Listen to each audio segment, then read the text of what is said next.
Hey, my name is Jimmie Tramel. This is the Tulsa World Scene podcast, scene meaning entertainment and lifestyle. And I'm joined by James Watts, our fine arts writer and our restaurant writer. And James, food is golden in Oklahoma. We love our food, and people can't wait to see what's next. So I think one of our Well, topics on this podcast is, well, you've written this. So what's well, next? What's coming? I would start out to say that I know that you yourself are haute cuisine is not probably high on your list of things, but you did go to the what we called the best new restaurant of 2023. I believe earlier tonight. What's your review of Jimmie's Chop House? Yeah, Jimmie's Chop House. You named it your top new restaurant of 2023 in Tulsa, correct? I had this. Correct. I had the salmon. It was great. I would love to go back for the giant meatball sometime, but was not up for it tonight because the salmon was plenty that I had. The So giant good meatball recommendation. is the giant meatball is something to have and a thing to behold when they bring it out too. So, well, I'm glad that you enjoyed it, but yeah, there's it seems like there's always something going on, something new opening. As a matter of fact, we're doing this on Wednesday, April 3rd. Yesterday, a new place downtown called Misfit Kitchen opened. Uh, it and is a new project by um, among other people, the people behind Rustic Chop House in Broken Arrow, which I believe was our 2022 best new restaurant of the year. Uh, this is a very different thing. It's got the fine dining uh, uh, well, for the vibe going, but they're trying to keep it lighthearted. For example, uh, their appetizers are grouped together under the title foreplay, while the entrees are called main squeezes, and they have things such as a girl dinner, which is fries, a Caesar salad, and your choice of a margarita or a martini. And I believe, I will not name names, but I believe one of our female coworkers said, yeah, that's usually what she gets for dinner. Anyway, um, and then other things like Mary Had a Little Lamb, which is a braised lamb neck with garlic mashed potatoes and carrots and the like. And they have all kinds of cocktails and everything. But it's in the place that used to be the old La Betty Eastern restaurant in the Arts District. So that's something new. And in fact, there's about eight or seven or eight things that are coming up. If you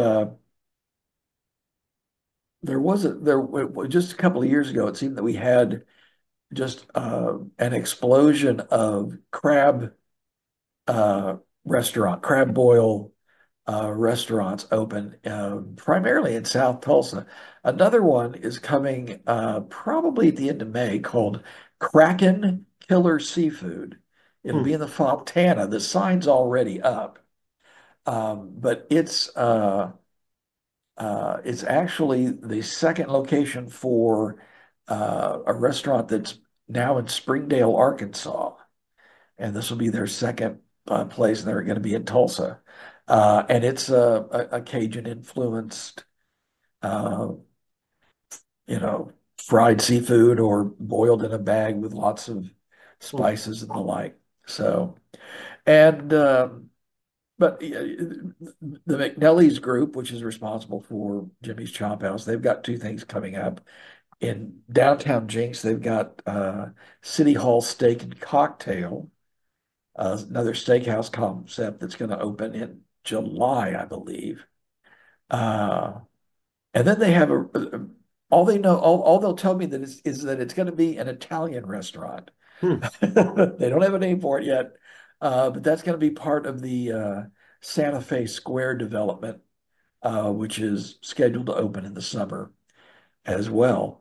Um, something that I know some people have been asking about when the Olive Garden moved out of its longtime place in Utica Square. Hmm. A lot of people were wondering, what was going to go in there. And some thought it was going to be a restaurant called Rise, which is based out of Dallas. They have, I think, three locations there. It specializes in sweet and savory souffles, and it's apparently very popular in the Dallas area. Uh, that's not going to go into the Olive Garden space. That's going to actually go into what used to be the old Elephant Trunk in Utica Square. And they are hoping to get that open by this summer. So those are some of the things that are coming up. If you, something that's going to be a little longer out, there is I believe they're based out of Atlanta. Yeah, out of Atlanta, called Small Sliders. And it's, imagine a kind of a beefier White Castle uh, Hmm. served to you out of what looks like to be a converted shipping container. And that's what that's what this thing is. There's a Tulsa entrepreneur that's hoping to have six locations opened Hmm. uh, within the next couple of years, but they're hoping to open the first one in the Tulsa area somewhere in early 2025. So that's what's those are some of the things that are coming up, and I'm sure more will pop up as time goes on. Um, some existing restaurants that are going to be getting a little extra attention. We ran a story, a couple of weeks ago, that Food Network starting up a new series called Best Bite in Town, Hmm. executive produced by Guy Fieri, who does the diners, drive-ins, and dives, and a bunch of other things. And he's sort of the king of food TV, I think. Uh, but they were filming this in the last summer, summer of 2020, and it will air. The Tulsa episode will air.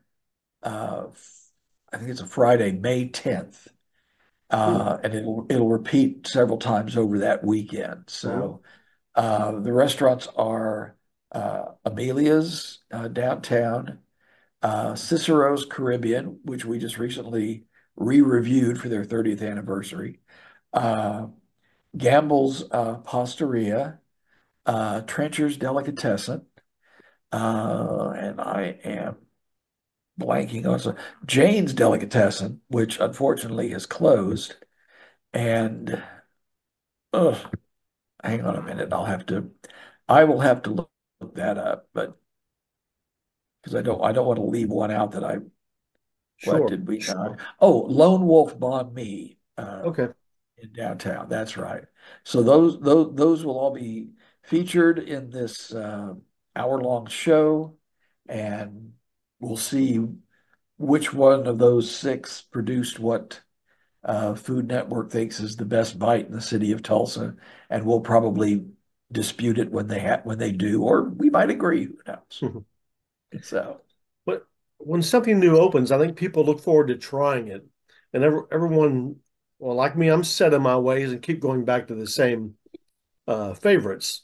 But we keep waiting sure. for something new to become one of those favorites. Then it gets in the rotation, for lack of a better word. Right. Yeah, it's there are people that have to be or have to be that sounds mean. They want to be there on opening day Mm, and be the first to try whatever is new, and good for them. I mean, that's absolutely nothing wrong with that. I usually I know so many things could go wrong on one's first day at sure. any job that if I'm going to go there with the idea of reviewing it, I would not want to go on the first day. I don't think that's really gives uh I don't think that's fair to the owners. Sure. You want to have them get their feet under them. But then of course, we're in the news business where, you try to get it first anyway. So it's a fine line to walk, but there's always some place new to review, and we'll try to get to as many of them as we can. So Okay. Well, James, unless you have any more food, pardon the pun, nuggets to give us, food for thought. No, not not food at, for not at, thought. not at this particular time, but we will definitely keep at it. So after Well, all, we've been eating all our lives. So well, thanks so much, James, for the updates on new food coming to the Tulsa area. I appreciate you telling our listeners about all that. And folks, thanks for watching and good night. we'll Goodbye. see you later. Take care.